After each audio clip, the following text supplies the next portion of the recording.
छत्रपती शिवाजी महाराजांपूर्वी भारत कसा होता? छत्रपती शिवाजी महाराज.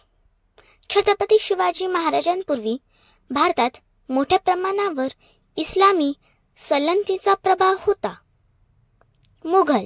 मुघल साम्राज्याने भारतातील विविध भागांवर आपले राज्य पसरवलेले होते. बाबरने 1526 मध्ये पानिपताच्या लढाईत इब्राहिम लोदीला पराभूत करून मुघल साम्राज्याची स्थापना केली. अफगाण पठाण शेरशाहने बाबरला पराभूत करून दिल्लीवर आपला वर्चस्व गाजवले. अकबर हुमायूनच्या मृत्यूनंतर अकबर मुघल साम्राज्याचा बादशाह झाला. मुघल साम्राज्य. अकबरने भारतात मुघल साम्राज्याचा आधार स्थिर करून भारताच्या विविध प्रदेशावर आपली सत्ता कायम केली. राजपूत. अकबरने राजपूत राजांना मुघल साम्राज्यात समाविष्ट करून साम्राज्याचे विस्तार केले. देवगिरीचा दुर्ग. शहाजहाने देवगिरीचा दुर्ग जिंकून घेतला आणि निजामशहाला पराभूत केले. कुतुबशाही.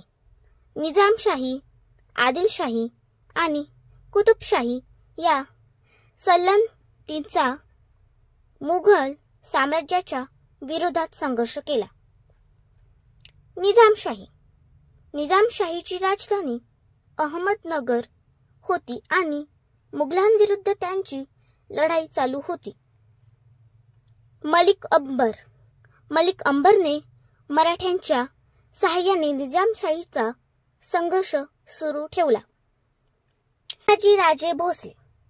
शहाजीराजे भोसले यांनी मुघलांविरुद्ध लढाई सुरू ठेवली आणि निजामशाहीचा कारभार चालवला. विजापूर. आदिलशाहीची राजधानी विजापूर होती आणि महाराष्ट्रातील अनेक भागांवर त्यांचा प्रभाव होता.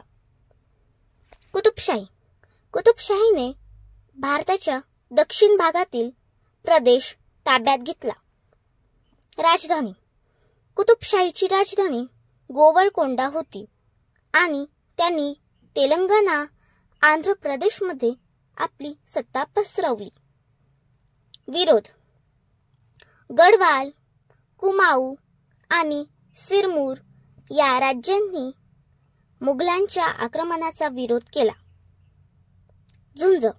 मध्य भारतात गड कटांगा राजाने मुघलांविरुद्ध झुंज दिली.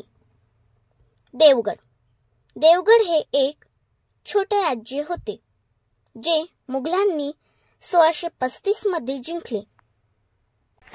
जीवनासाठी प्राणवायू, प्राणवायूसाठी वृक्ष, वृक्ष म्हणजे जीवन. हर हर महादेव. जय भवानी, जय शिवाजी. छत्रपती शिवाजी महाराज की जय. व्हिडिओला लाईक करा, शेअर करा आणि सबस्क्राईब करा.